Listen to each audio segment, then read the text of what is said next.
رات کی سیاہی آہستہ آہستہ پہاڑوں کے پیچھے اتر رہی تھی۔ آسمان پر بادل ایسے پھیل رہے تھے جیسے کسی نے سیاہ کفن تان دیا ہو۔ ہوا میں عجیب سی نمی اور سرد مہری تھی جو دل میں انجانا سا خوف اتار رہی تھی۔ علی، سعد، حارث، مریم اور زینب، یہ پانچوں ایک ہی کالج کے طالب علم تھے۔ امتحانات ختم ہوئے تو سب نے فیصلہ کیا کہ چند دن سیر و تفریح کے لیے کسی پہاڑی علاقے کا رخ کیا جائے۔ مقصد صرف ہنسی مذاق، تصاویر اور کچھ یادگار لمحات تھے۔ کسی کے وہم و گمان میں بھی نہیں تھا کہ یہ سفر ان کی زندگی کا سب سے خوفناک سفر بن جائے گا۔ شام کے وقت ان کی گاڑی ایک سنسان راستے پر مڑ گئی۔ موبائل سگنل کب کا ختم ہو چکا تھا۔ ارد گرد گھنا جنگل، اونچے درخت جن کی شاخیں اندھیرے میں کسی دیو کی طرح لگ رہی تھی۔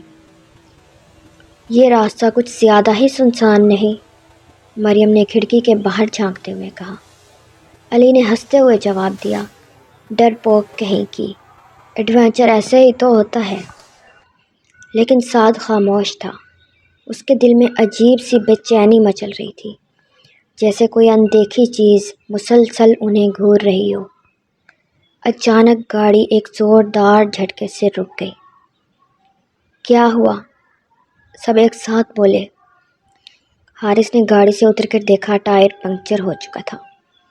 چاروں طرف مکمل خاموشی، ایسی خاموشی جو کانوں میں شور بن کر گونج رہی تھی۔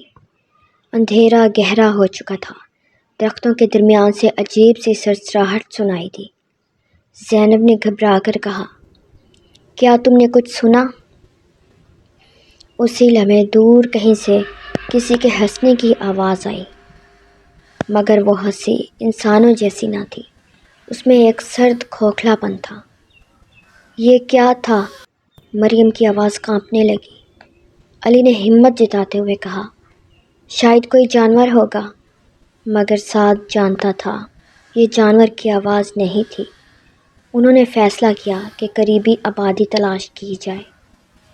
موبائل کی ٹارچ جلائے وہ جنگل کے اندر داخل ہو گئے۔ ہر قدم کے ساتھ درخت قریب آتے جا رہے تھے، جیسے وہ راستہ بند کر رہے ہو۔ کچھ دیر بعد مریم نے چیخ ماری، کسی نے میرا ہاتھ پکڑا تھا۔ سب رک گئے، پیچھے دیکھا، لیکن وہاں کوئی نہیں تھا، مگر مریم کے ہاتھ پر سیاہ پنجوں کے نشان ابھر آئے تھے۔ ہوا تیز ہو گئی، درخت زور زور سے ہلنے لگے۔ اچانک ان کے سامنے ایک بوسیدہ سا جھونپڑا نمودار ہوا۔ اس کے دروازے پر عجیب و غریب نشان بنے تھے، جیسے کسی نے خون سے لکیریں کھینچی ہو۔ یہ جگہ ٹھیک نہیں لگ رہی، زینب نے لرزتی آواز میں کہا۔ اسی وقت جھونپڑے کا دروازہ خود بخود چرچراتا ہوا کھل گیا۔ اندر گھپ اندھیرا تھا، مگر ایک مدھم سی سبز روشنی جل رہی تھی۔ دیواروں پر انسانی سائے حرکت کر رہے تھے۔ جیسے ہی وہ اندر داخل ہوئے، دروازہ زور سے بند ہو گیا۔ اب ہم پھنس گئے، سعد نے آہستہ سے کہا۔ اچانک چاروں طرف سے سرگوشیاں شروع ہو گئیں۔ واپس چلے جاؤ، یہ جنگل ہمارا ہے۔ مریم خوف سے بے ہوش ہو کر گر پڑی۔ اسی لمحے سامنے دھوئیں کا ایک گولا سا بنا اور اس میں سے ایک لمبا سیاہ سایہ ابھرا۔ اس کی آنکھیں انگاروں کی طرح دہک رہی تھیں اور آواز ایسی تھی جیسے کئی صدیاں پرانی ہو۔ تم انسان ہماری سرزمین پر کیوں آئے ہو؟ علی کے منہ سے الفاظ نہ نکل سکے۔ سعد نے ہمت کر کے کہا، ہم بھٹک گئے ہیں، ہمیں جانے دو۔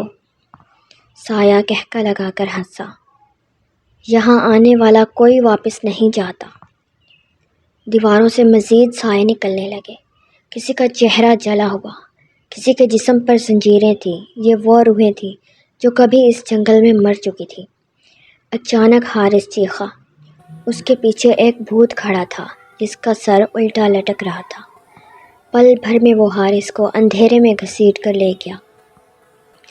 حارث! سب چیخ اٹھے، مگر آواز گونج کر واپس لوٹ آئی۔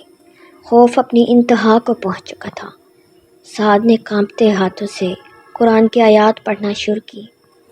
اچانک سبز روشنی لرزنے لگی، سائے پیچھے ہٹنے لگے، وہ سیاہ وجود چیخ اٹھا، خاموش! یہ کلام یہاں نہیں پڑھا جا سکتا۔ مگر سعد رکا نہیں۔ علی اور زینب بھی اس کے ساتھ پڑھنے لگے۔ جھونپڑا لرزنے لگا جیسے زلزلہ آ گیا ہو، دیواریں ٹوٹنے لگیں۔ ایک زوردار چیخ کے ساتھ سب کچھ اندھیرے میں ڈوب گیا اور سب بے ہوش ہو گئے۔ جب آنکھ کھلی تو صبح ہو چکی تھی۔ وہ جنگل کے کنارے پڑے تھے۔ مریم ہوش میں آ چکی تھی، حارث کہیں نہیں تھا۔ جنگل اب بھی خاموش تھا، مگر وہ خاموشی پہلے سے کہیں زیادہ خوفناک لگ رہی تھی۔ واپس آ کر پولیس کو سب کچھ بتایا گیا، مگر کسی نے یقین نہیں کیا۔ جنگل میں تلاشی لی گئی مگر کوئی نہ ملا، نہ کوئی جھونپڑا اور نہ حارث کی لاش۔ بس ایک بات سچ تھی، آج بھی اس جنگل میں جانے والے کہتے ہیں کہ رات کے وقت درختوں کے درمیان سے چیخوں کی آواز آتی ہے اور کوئی سرگوشی کرتا ہے۔ جو ایک بار یہاں آیا وہ کبھی مکمل واپس نہیں گیا۔